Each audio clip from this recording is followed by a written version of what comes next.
Bonjour et bienvenue dans ce nouvel épisode de Booste ta vitalité au naturel. Aujourd'hui, nous abordons un sujet très spécial, toujours dans le cadre d'Octobre Rose, et d'ailleurs ce sera le dernier épisode de la saison, la récupération du corps après un cancer du sein et comment le Pilate peut aider à se reconnecter avec soi-même et à retrouver toute notre force. Donc c'est vrai, le cancer du sein, c'est une épreuve qui marque à la fois le corps mais aussi l'esprit. Entre la chirurgie, la chimiothérapie et divers traitements, la fatigue, les douleurs, les pertes de mobilité sont fréquentes. Et le Pilate se trouve alors être une méthode douce qui peut aider les personnes en rémission, qui vont retrouver peu à peu une connexion positive avec leur corps, en travaillant essentiellement sur la respiration, sur la souplesse et sur le renforcement musculaire. Donc voyons tout cela ensemble point par point. Donc pour commencer, pourquoi moi je recommande de choisir le Pilate après un cancer du sein? Donc pour beaucoup de femmes, après un cancer, on a souvent un besoin profond de se reconnecter avec notre corps, parce que la maladie et les traitements qui l'accompagnent, tels que la chirurgie, la chimiothérapie ou alors la radiothérapie ou l'hormonothérapie, vont laisser des séquelles.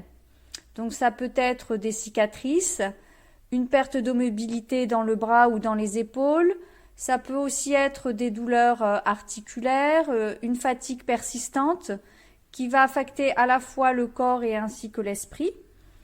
Et toutes ces expériences peuvent rendre difficile la perception d'un corps fort et sain, et d'où l'importance de retrouver une activité qui soit respectueuse et adaptée pour accompagner la guérison.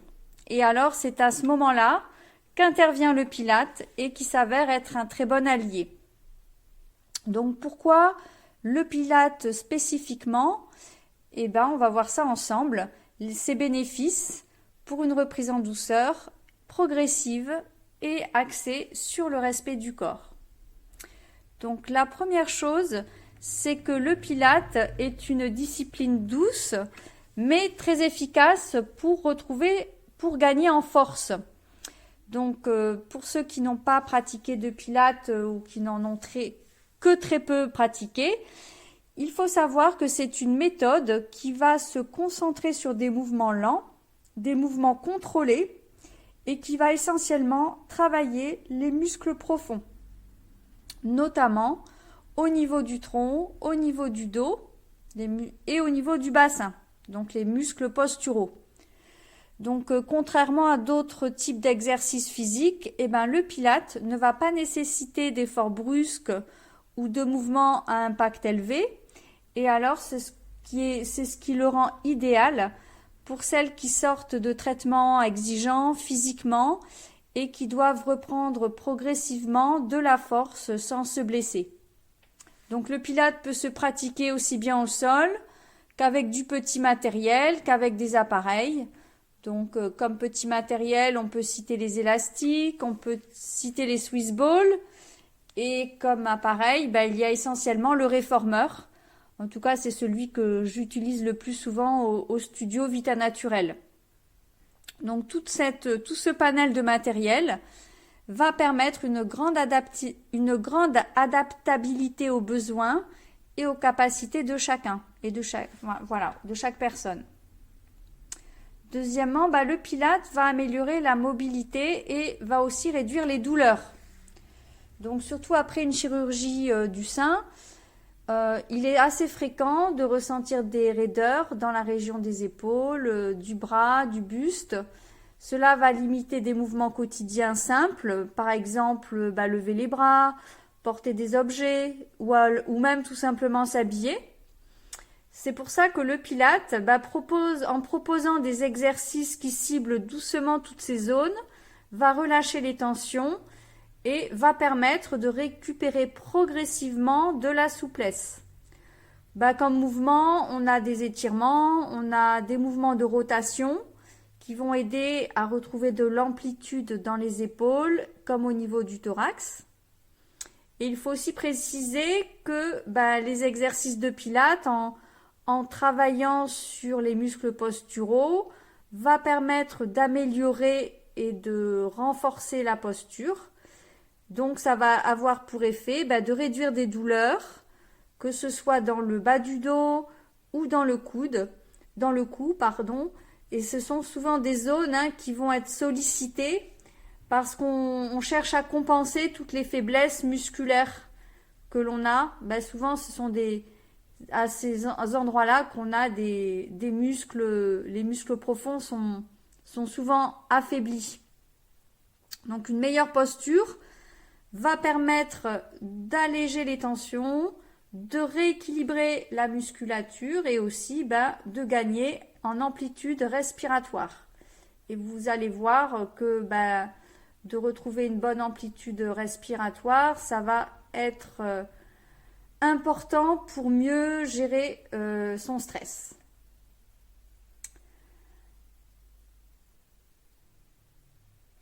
Alors troisièmement, la méthode Pilates, c'est un soutien pour le système lymphatique.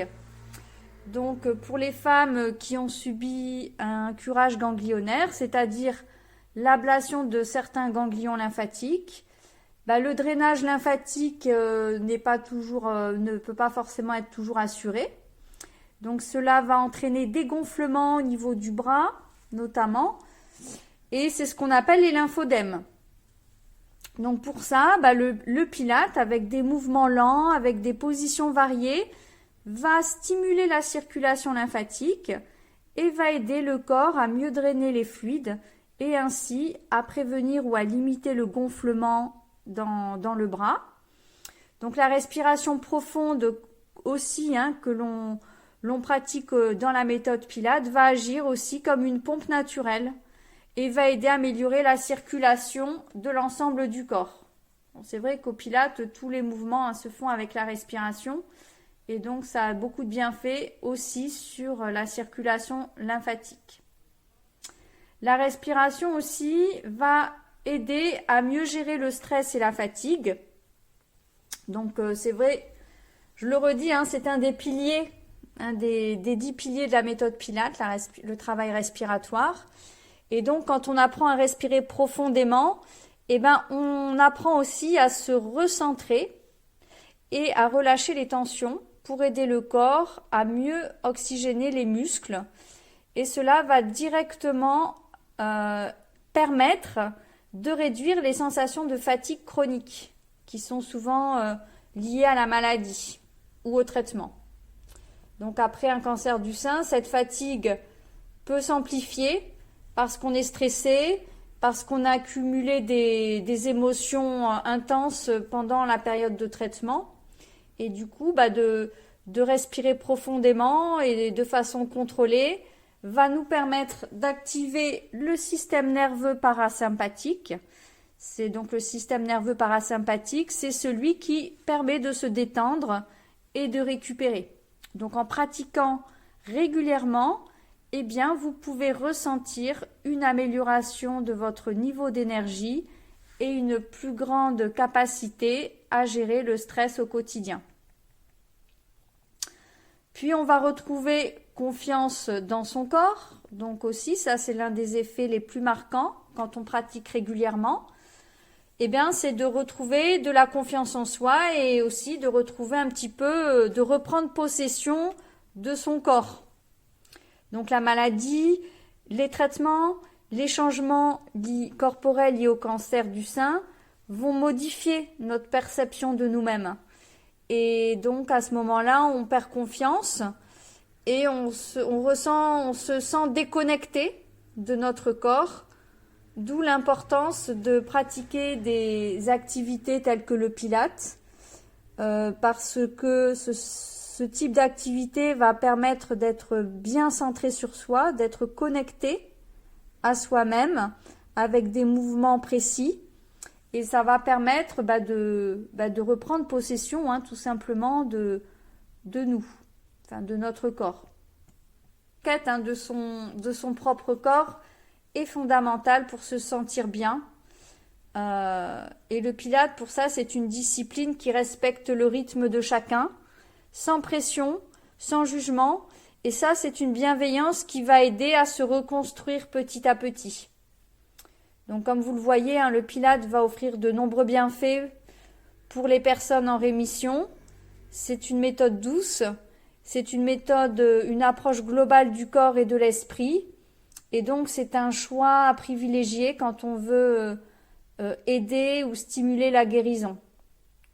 Voilà, donc maintenant on va voir un petit ensemble comment bien débuter le Pilate en toute sécurité après un cancer du sein, et je vais vous donner pour cela quelques conseils.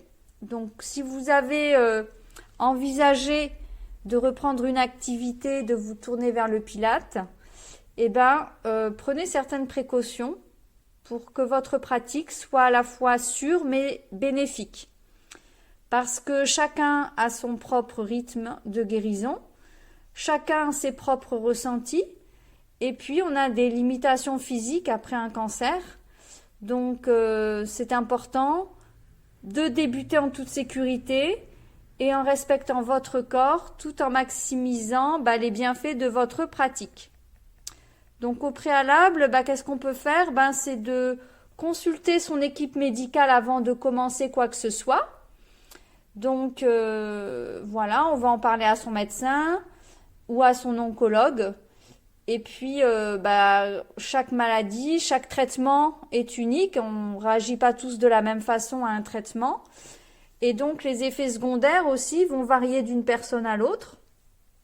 C'est pour ça que votre médecin ou votre oncologue pourra vous dire si vous êtes prêt ou non à entamer une activité physique et quel type d'activité vous conviendra le mieux.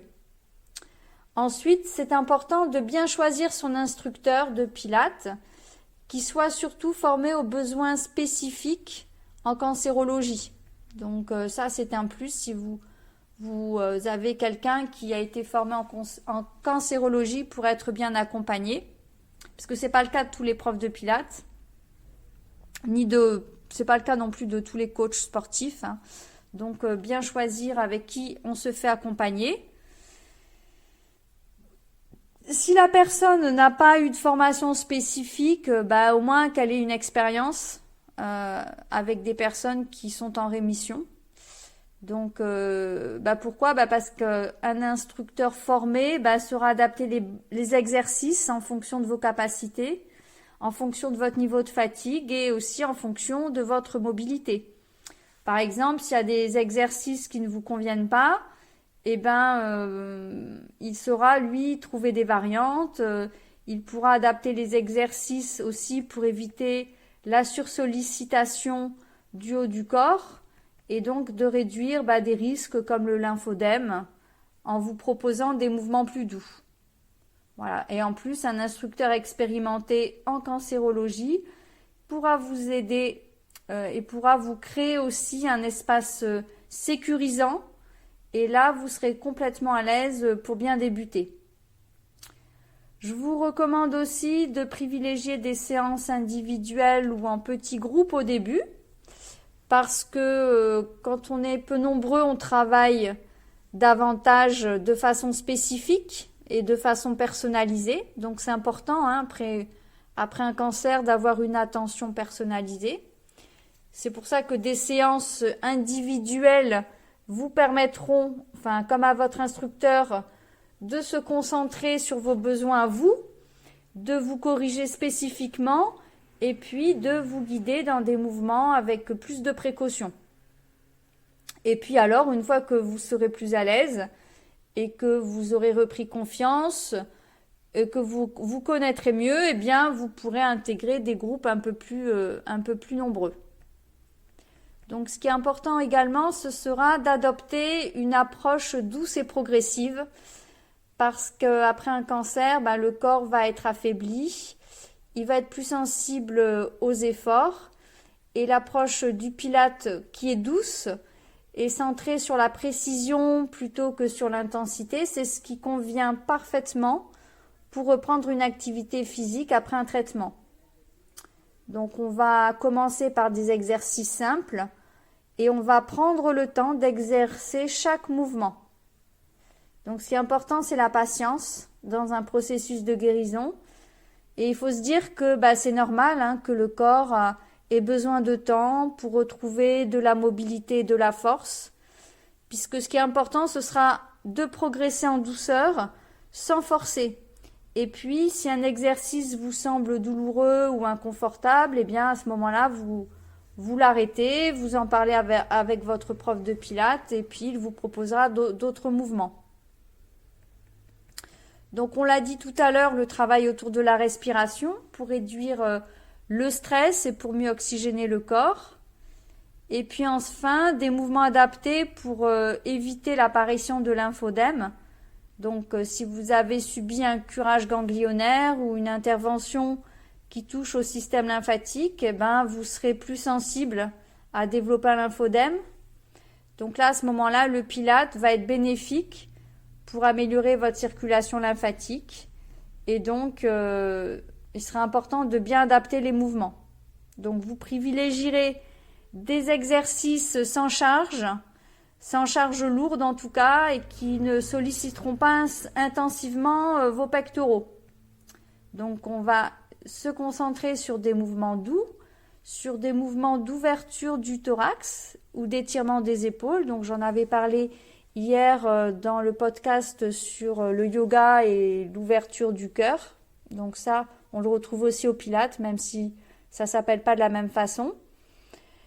Voilà, donc réalisez tous ces mouvements sans forcer, dans des amplitudes non douloureuses. Et puis aussi, votre prof de pilates vous fera utiliser des accessoires légers, voilà, comme des élastiques par exemple, pour varier un petit peu les mouvements. Ensuite, écoutez votre corps, et puis on ajuste sa pratique en fonction de ses besoins du moment, hein, puisque chaque jour est différent. Surtout après une période de récupération. Donc, il y a des jours où on a plus d'énergie que d'autres.